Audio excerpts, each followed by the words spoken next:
You are. We will now do the listening test. We will now start the CD. Do not open the booklet until the CD tells you to. IELTS listening. You will hear a number of different recordings, and you will have to answer questions on what you hear. There will be time for you to read the instructions and questions, and you will have a chance to check your work.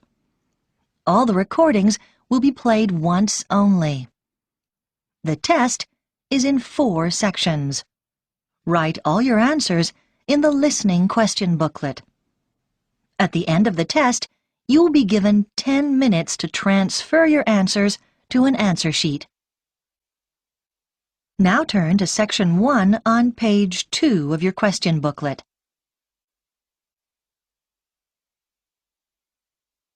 Section 1. You will hear a student from overseas phoning the student accommodation office of a college in the UK for some information. First, you have some time to look at questions 1 to 4 on page 2.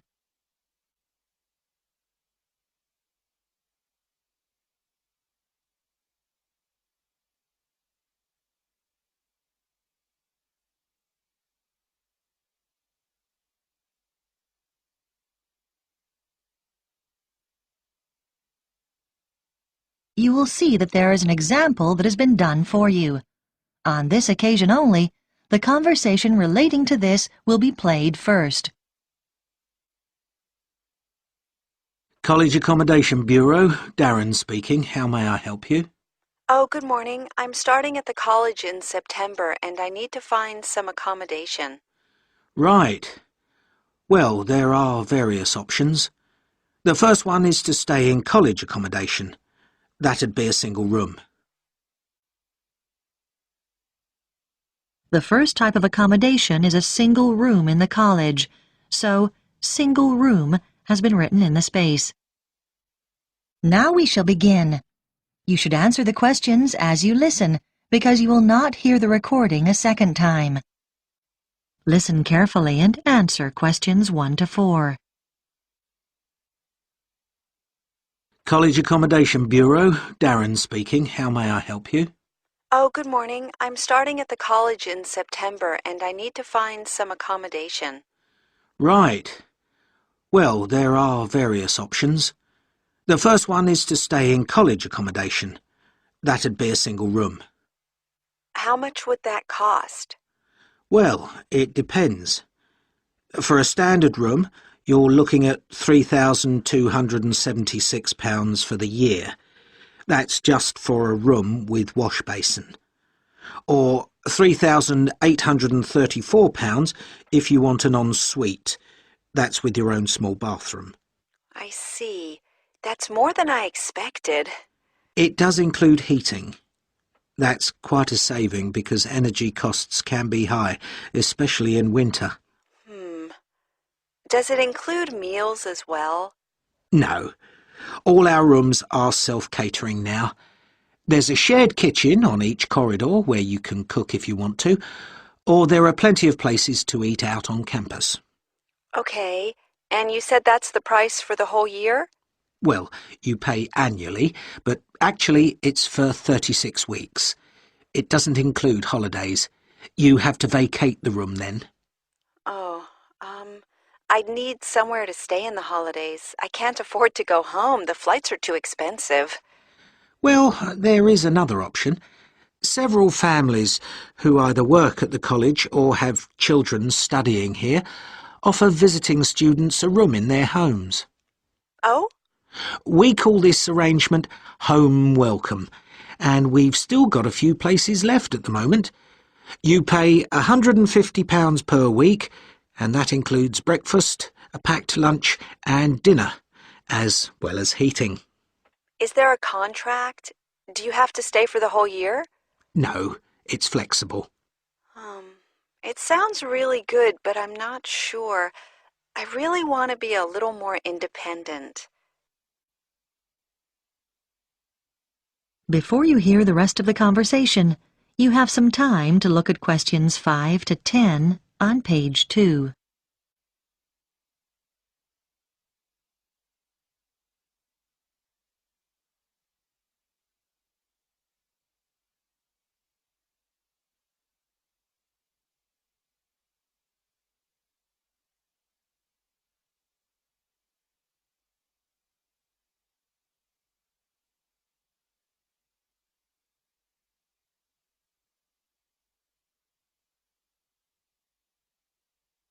Now listen and answer questions 5 to 10.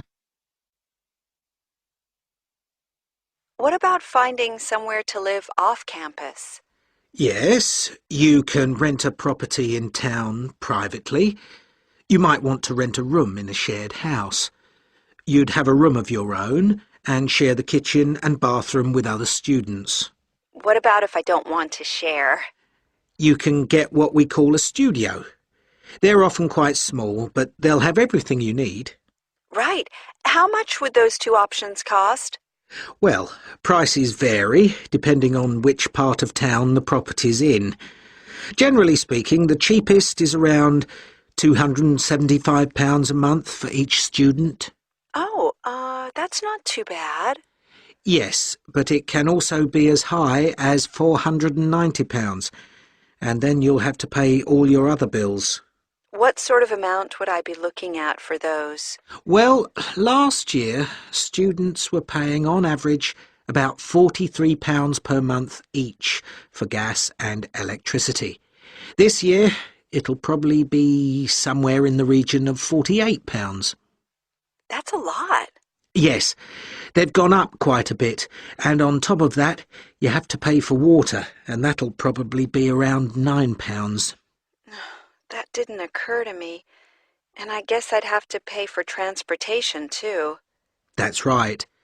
Most of these properties are quite a long way from the college. Oh, it just gets worse and worse. What's the minimum contract on this type of accommodation? 6 months. And you have to pay a deposit. But of course, you can stay there over the holidays. That's true. And you'd have to provide references. They want 2 from someone in this country. I see. But that's not a problem. If you do choose this option, we can't find the property for you. You'd have to go through the estate agent which manages the property for the owner. Right. Thanks. Well, I think I'd like to see what's available privately. Could you give me the estate agent details? That is the end of Section 1. You now have half a minute to check your answers.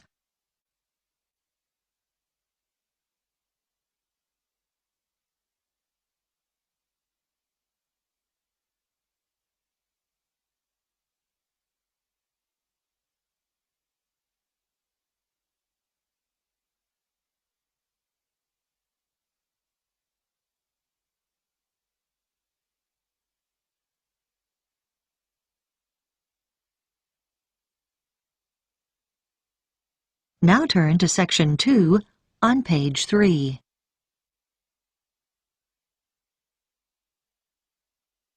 Section 2. You will hear an audio guide introducing visitors to a museum. First, you have some time to look at questions 11 to 15 on page 3.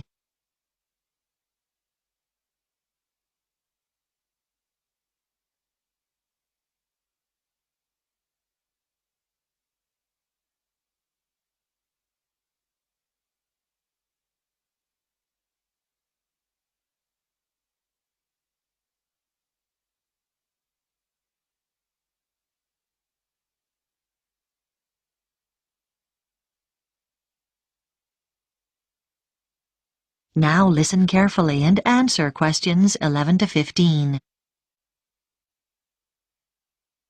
Welcome to the Global Museum, located at the heart of this truly multicultural city, which is home to more than 60 different nationalities. The museum has a number of exciting displays and exhibitions, and this audio guide is designed to help you make the most of your visit. Altogether, the museum has 18 different galleries, and this season sees the opening of 3 new exhibitions. We recommend that you begin your tour by visiting this season's highlights. The Heritage Clothes exhibition is located in Gallery 5 of the museum.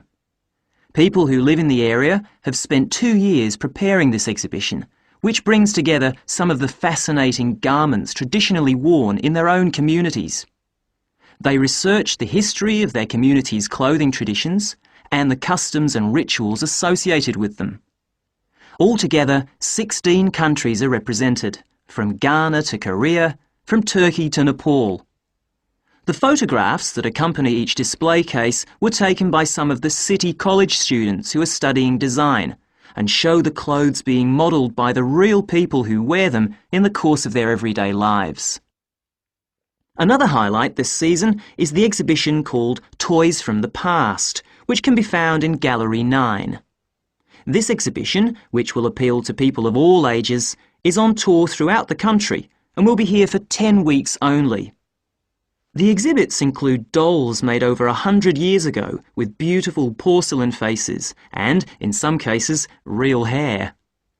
The collection covers the favourite toys such as wooden train sets from many different generations and provides plenty of interest for children and adults. The gigantic board games, which are laid out on the gallery floor, are one of the most popular activities in the exhibition and should not be missed. This exhibition concludes with a special display of miniature toys. These small objects are on loan from countries all over the world and in some cases measure no more than a few centimetres.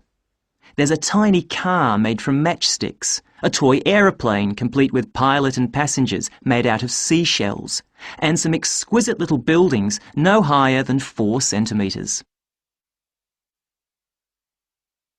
Before you hear the rest of the talk, you have some time to look at questions 16 to 20 on pages 3 and 4.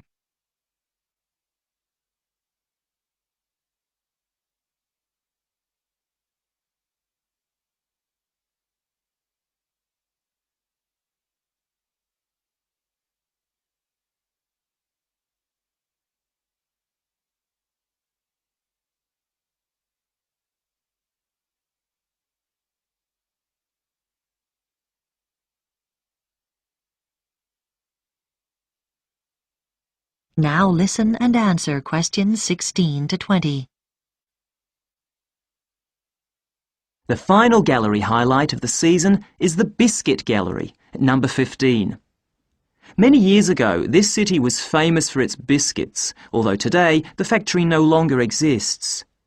Did you know, for example, that before biscuits were packed in paper or cardboard boxes, biscuit tins were fashion items? The factory made tins, round, square, triangular, hexagonal, for a whole range of different occasions, to celebrate national events, festivals, famous faces and so on. One fascinating display deals with people's favourite biscuits. There are sweet biscuits and savoury ones, biscuits filled with jam and biscuits filled with currants, biscuits with pink, yellow and white sugar icing, or coloured sugar flowers. When the factory finally closed, it announced that people's favourite biscuit was not, as you might expect, a chocolate biscuit or one filled with jam and cream, but a plain, savoury one which was eaten with cheese. When you get to the end of the exhibition, there's an entertaining hands-on activity to fill your own biscuit tin. All the biscuits ever produced by the company are piled up on a table along with various tins. The biscuits are made out of thin pieces of wood, but the weight, colours and shapes replicate the original biscuits. Your job is to fill a tin with biscuits so that when the lid is taken off, they sit there as neatly as they did when the job was done by machine. It's not as easy as it looks. If you would like to buy a memento of your visit, there is a museum gift shop selling postcards, souvenirs and handmade pottery next to the information desk on the ground floor. And finally, if you don't want to carry your coats and bags around with you during your visit, please make use of the free lockers provided by the museum. Enjoy your visit. That is the end of section 2. You now have half a minute to check your answers.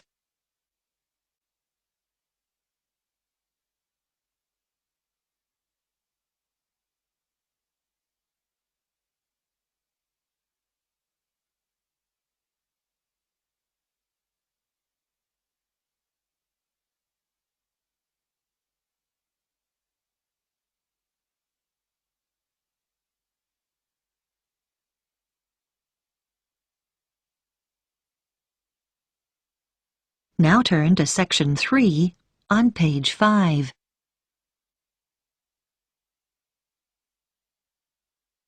Section 3. You will hear a discussion between a student called Helen and her tutor about an assignment that Helen is working on. First, you have some time to look at questions 21 to 24 on page 5.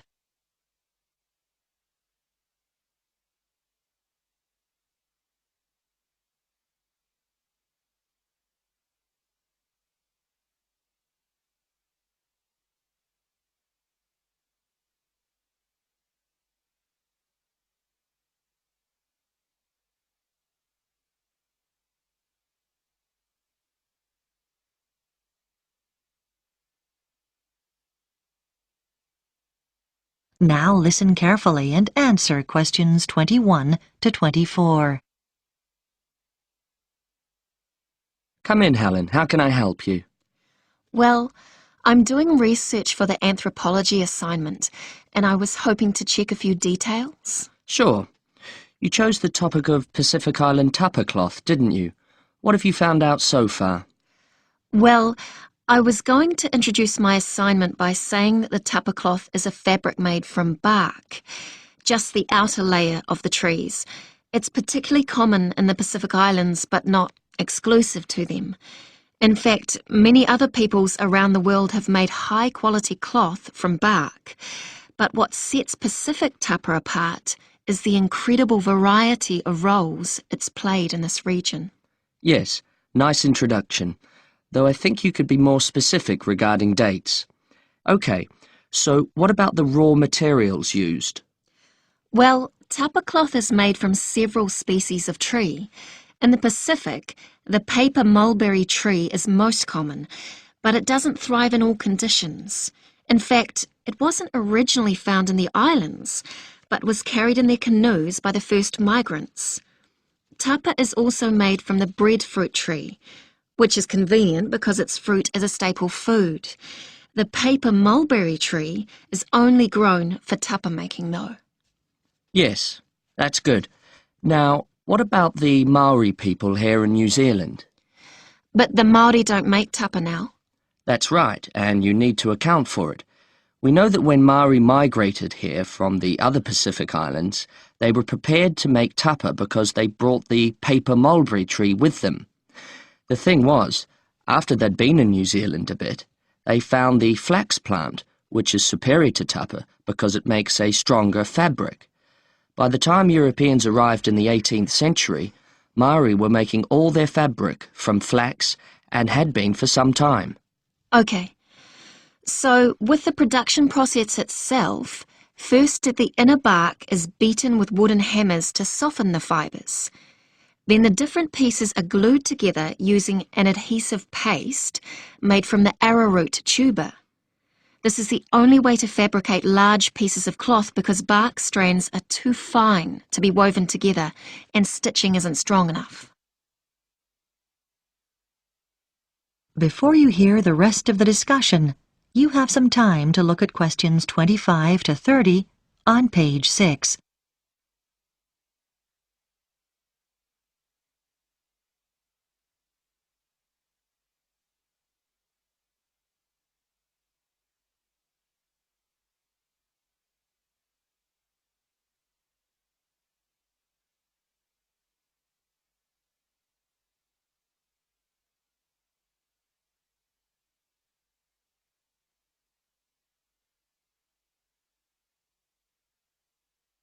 Now listen and answer questions 25 to 30.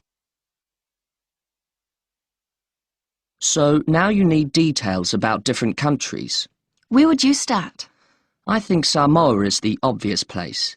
It's famous for its very fine cloth called siapo, which is hand-painted with representations of the ancestors.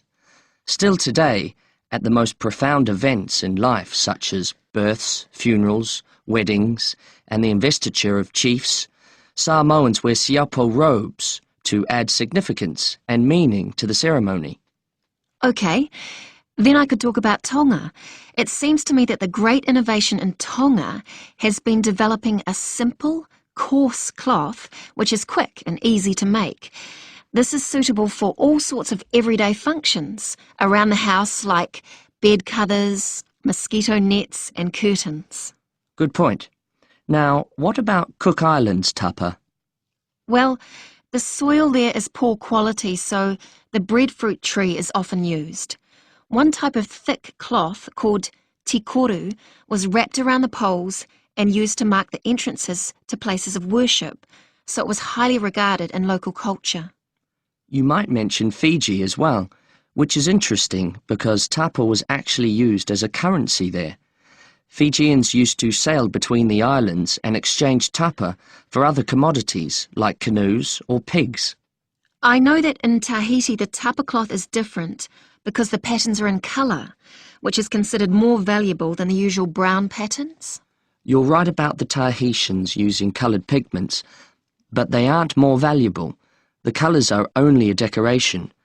People enjoy wearing bright robes, especially for dancing and competitive games, and do it just for fun. Oh, I'll make a note of that. Well, the last place I was going to mention was Tikopia. Even today it's commonplace to see people wearing clothes made of tapa cloth. In many of the other islands, the tapa only comes out on special occasions, but here you see people working in the gardens wearing tapa. Sounds promising, Helen. I'll look forward to reading your assignment. That is the end of Section 3. You now have half a minute to check your answers.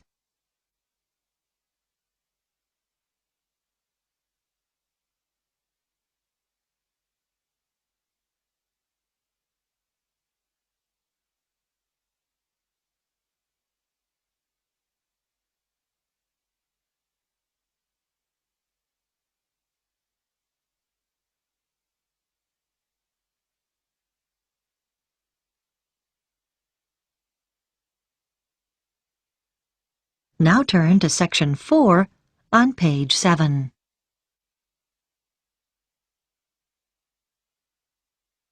Section 4. You will hear part of a talk about research into learner persistence given by a university lecturer to her colleagues. First, you have some time to look at questions 31 to 40 on pages 7 and 8.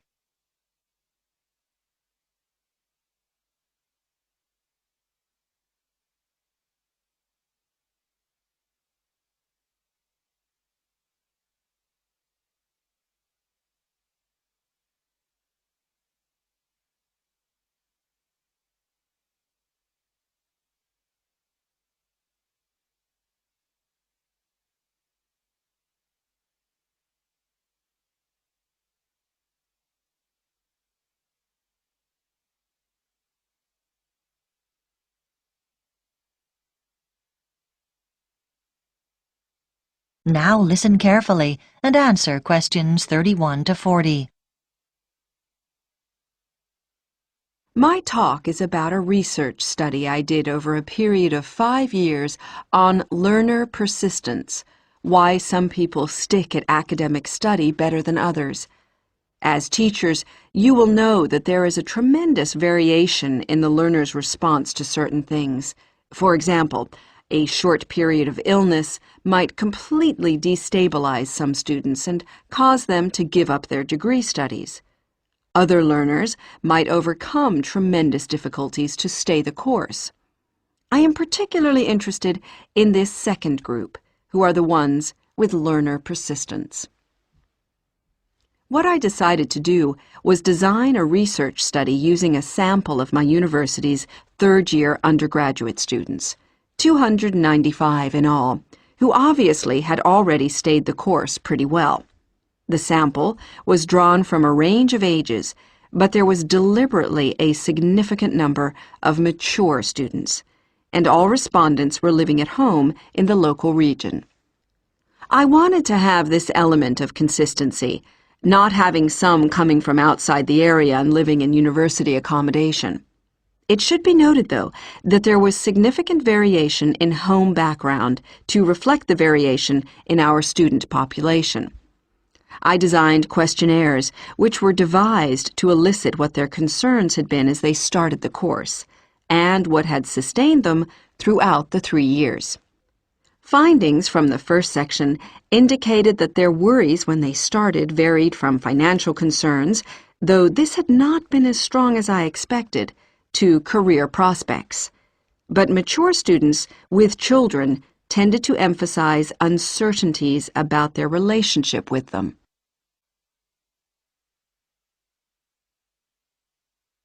The second section of my questionnaire looked at learner persistence under three main headings: social and environmental factors, other factors, and intrinsic or personal characteristics. I identified 3 levels of importance for each of these. At the first level, those points identified by participants as most important in learner persistence. For social factors, many respondents said how crucial it had been to have good support. Though there was no one specific source, it could be family or friends. As regards other factors, students are heartened not so much by high grades, but by what they regard as success in study. And for personal characteristics, many respondents reported that they took pleasure in challenge and that this was regarded as very significant. At the second level of importance, in the first category, a sizable percentage talked about the fact that they had enjoyed themselves in school as an important social factor. In the second column, other factors, a number of people said that what was of most importance was decent health. This had a fairly strong influence on their persistence in their studies. And then, under the heading of personal characteristics, there were quite a large percentage of respondents who mentioned they felt it was important to have lots of interests in their everyday lives. This gave them a depth and sense of perspective, which less persistent learners might lack. And then, on to the third level. Under social factors, several respondents talked about good relationships with their tutors. For other factors, they mentioned lack or absence of any problems in their families. And finally, under column 3, they identified an ability to juggle several roles, what we might call their capacity for multitasking. Now, these findings obviously helped inform the design of activities, as I mentioned. But in addition, a number of further recommendations emerged. Firstly, I propose that the department distributes questionnaires to first-year students to help get an idea of their maturity when starting the course. This is really our overriding concern. Secondly, I recommend we look into ways of offering induction courses for some selected students to allow them to take on the role of advisors. We think they are the best people to act in that role. This policy will make support much more accessible to our students. Thirdly, this help is often most needed in the evening and night when offices are closed, and so we should set up online services instead of the more traditional telephone services. Research has shown that these services are actually more accessible to the majority of students. And finally, it is often important to be proactive. If students are not meeting deadlines, then someone should contact them rather than wait for them to come to us. Now, are there any questions about the points? That is the end of section 4. You now have half a minute to check your answers.